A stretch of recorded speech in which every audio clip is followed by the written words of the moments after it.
as amazing as do the rest of us that the great majority of people have to learn things the hard way. It's only natural to think that if a great discovery were made in a particular generation, all the succeeding generations would know about it and utilize it for their own good. But in many things, such is not the case.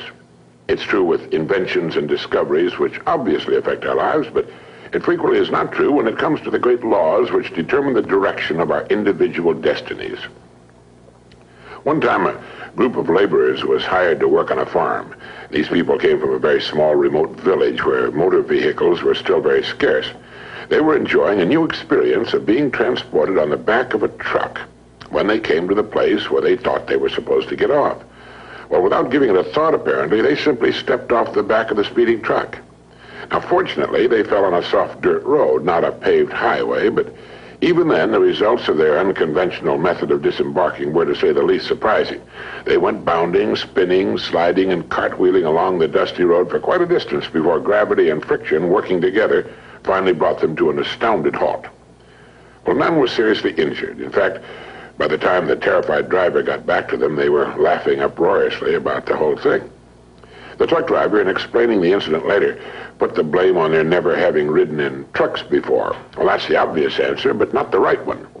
The amazing circus tumbling act on a remote farm road had been caused by ignorance of a law that operates the same whether a truck, a boat, an airplane, or any moving body is involved. Sir Isaac Newton gave us the law, and it goes like this. A body in motion tends to remain in motion until acted upon by an outside force. When the workers stepped off the back of the speeding truck, they were going the same speed as the truck itself.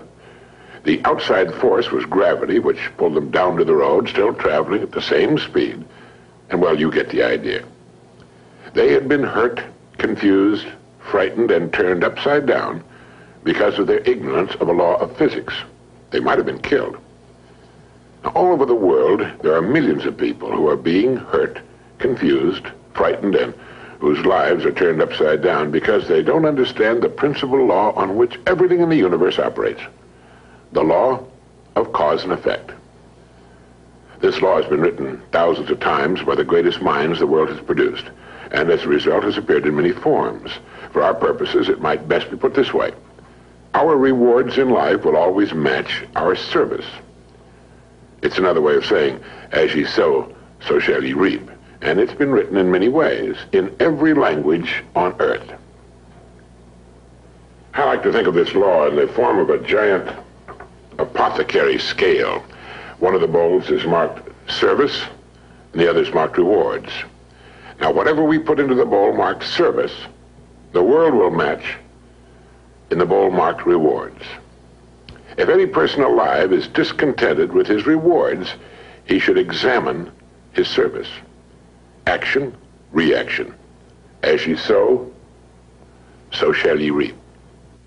What you put in will determine what you must get back in return. So simple, so basic, so true, and yet so misunderstood. If a business is not expanding to the quick and exciting tempo of the times, it must examine its contribution, its service. If a person is unhappy with his income, he must examine and reevaluate his service. Never before in the history of the world have human beings been so interdependent. It's as impossible to live without serving others as it would be to live if others were not constantly serving us. And this is good. The more closely knit this interdependence becomes, the greater will be human achievement. We all seek rewards, and we should understand that rewards come in two forms, tangible and intangible. That is, rewards include the money we earn, the home we buy, the car we drive, the clothes we wear, and they also include the way we feel, our happiness, our peace of mind, our inner satisfaction, the people we meet and enjoy. But remember this, whatever it is you seek in the form of rewards, you must first earn in the form of service to others. All attempts to abrogate, to sidestep this law will end in failure, frustration, and if maintained long enough, ultimate demoralization. We can see this frustration on every side. We can see it in the tense, strained, and nervous faces, in the mountains of tranquilizers which are consumed every day. And we can also see it in the slack, bovine-like faces of those who have found the whole thing too complicated and have simply given up, surrendered to the push and pull of circumstances. How much of this do you suppose is due to misunderstanding, or ignorance of this simple and wonderful law of nature, it's my belief that a great deal can be traced to this cause. Now, do you understand this law, fully understand it, intellectually and emotionally? If you do, you can chart a wonderful course through life. Just as the field worker stepped off a speeding truck, just as a child will put his fingers in the way of a closing door, just as a speeding driver discovers he's not going to make the curve, how many times have you been confounded because you acted contrary to the rules, not just the rules of man, but the rules of nature? How many times have you been in the position of the man who sat in front of the empty fireplace and said, "Give me heat, and then I'll give you some wood"?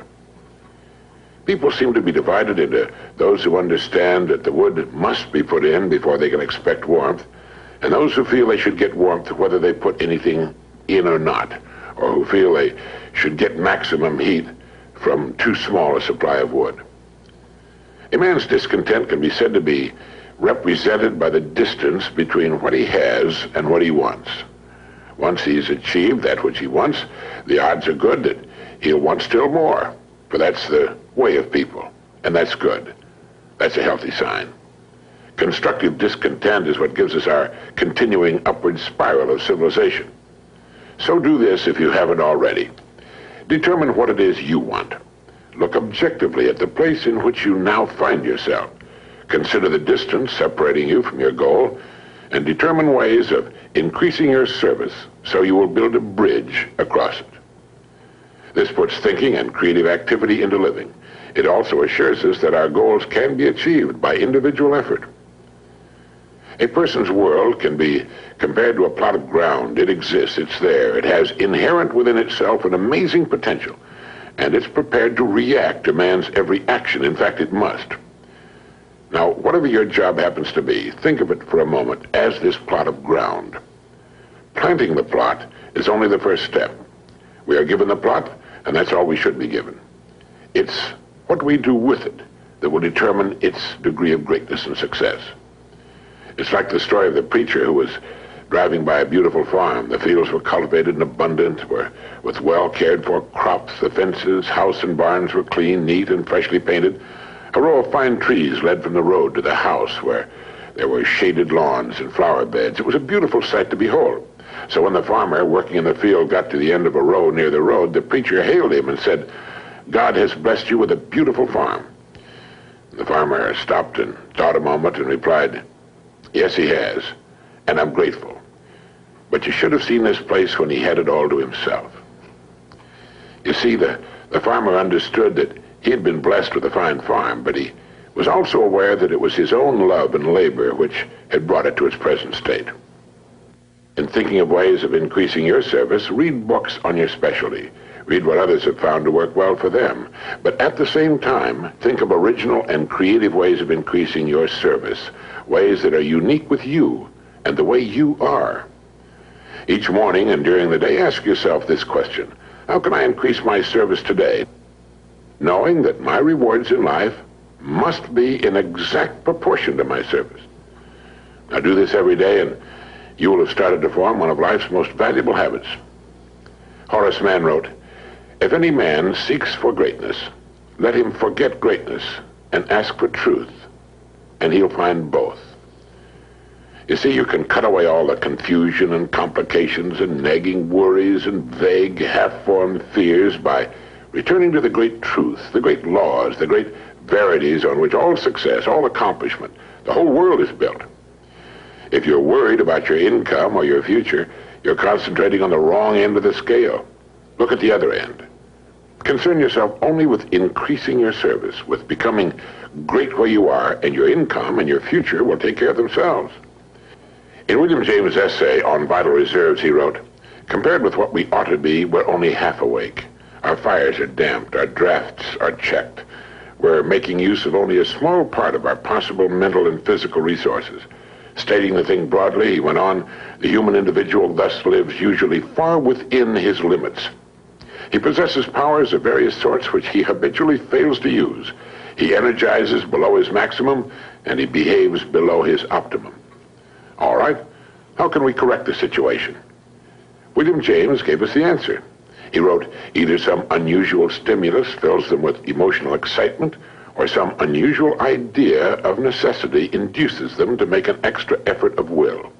Excitement, ideas, and efforts, in a word, are what carry us over the dam. All right, let your goal represent the excitement. Your ideas and efforts will weigh down the service end of the scale, and the rewards must and will follow. They'll be yours. They are yours the moment you realize this truth.